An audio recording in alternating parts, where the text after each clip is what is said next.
My fellow Kansans, good evening from our state's capital. Hi, I'm Ryckman, the Speaker of the Kansas House.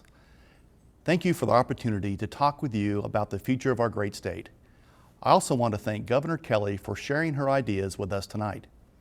As Kansans, I know the governor and Republicans in the State House both want a bright future for our state, but we differ in our vision on how to get there.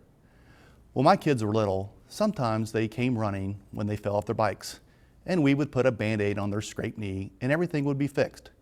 The state has tried that same approach for years, putting a Band-Aid on budget problems, hoping to make things better.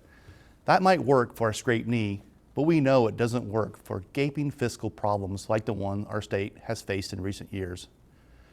Just as my kids have gotten too old for Band-Aids, the Band-Aid approach has gotten old for Kansans. Kansans are tired of budget gimmicks that simply kick the can down the road. Tired of courtroom battles that divert funding away from critical services like mental health and foster care.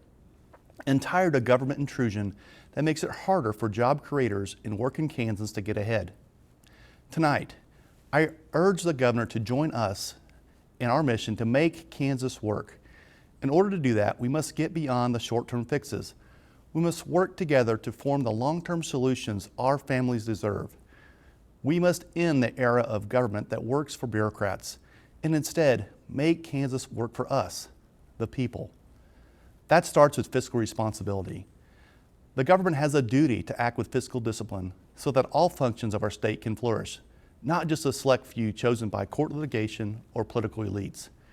Rushing to spend millions of dollars on new programs will do more than just grow government.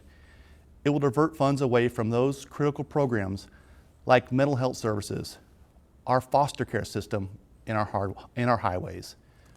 Putting new programs ahead of fully funding our existing services will lead to calls for Kansans to send more of their hard-earned money to Topeka, leaving behind less and less for our families and our communities. Right now, because we've insisted on fiscal discipline and accountability, the state has finally emerged from a budget hole with a surplus this year of $343 million. But Governor Kelly's agenda stands to spin the state back into a hole, leaving Kansas underwater within the year. The governor's plan would have the state spending $209 million more than it brings in, and $274 million more than it brings in next year.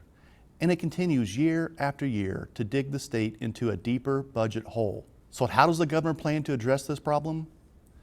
By taking another $4.4 billion in debt by refinancing the Capers retirement system. It's disappointing to see this proposal back on the table. 3 years ago, the governor herself said refinancing in this way would, and I quote, unravel all the work that's been done to ensure the fiscal responsibility of Capers. Yet the governor has again turned to this option, another Band-Aid approach that would amass a mountain of debt for our children and our grandchildren to pay, all in order to generate quick cash for her spending. The only way to guarantee security for our state budget and for our teachers and for law enforcement officers and other public retirees is to stop using Capers as a credit card. Last year, House Republicans, joined by our Democratic colleagues, voted down the governor's credit card tactic, and we will vote it down again. The bottom line is this: the state cannot continue to spend more than it brings in, leaving Kansans like you and me to pick up the tab. The second priority is civil discourse. At a time when social media potshots and personal attacks have become the norm, we seek to set the tone for civil discourse so that all Kansans have a voice, not just those who yell the loudest, who can pad the pockets of politicians. We helped change the course of politics last year by banning anonymous bills and increasing transparency. Today, the legislative process is accessible to every Kansan who wants to be engaged in their state government. Every committee meeting and every floor debate is streamed live, online, under the watchful eyes of Kansans, as it should be. This year, we've invited our colleagues, both Democrat and Republicans, both senators and House members, to embrace civil discourse with training designed to break down partisan barriers and encourage productive policy conversations. Through continued efforts like this, it is my hope we can make our state government more about solutions and less about election year promises. Our third priority, growing our state instead of growing government. Let me be clear. No difference in our vision is more stark than this one. On the one hand, the governor wants to add more government programs.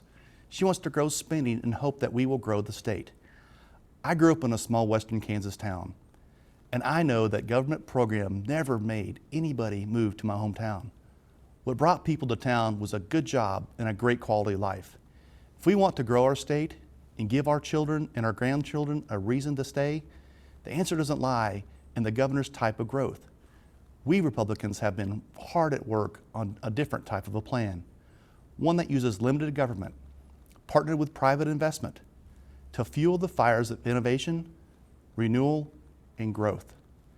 In the coming days, we will roll out a specific solution to address sustainable rural healthcare, rural housing, and workforce development. Our vision relies on building upon what already makes Kansas great: its people, their honesty, work ethic, and commitment to do right. Our vision seeks to take that talent and give it the opportunity to blossom into a workforce trained to meet the demands of today's economy. We must ensure that every Kansas kid, no matter their hometown or their home they've grown up in, has a chance to achieve the education and training they need to obtain a good paying job.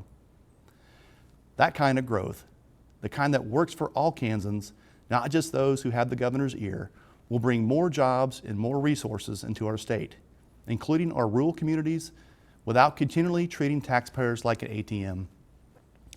As Republicans, our vision for the future is simple. For too long, state government has worked for trial lawyers and bureaucrats instead of working for the people. We must break that cycle and get Kansas back working for all of us. I hope the governor joins us in pursuing that vision so that every Kansan and every community can build a brighter future. God bless you, and God bless the great state of Kansas.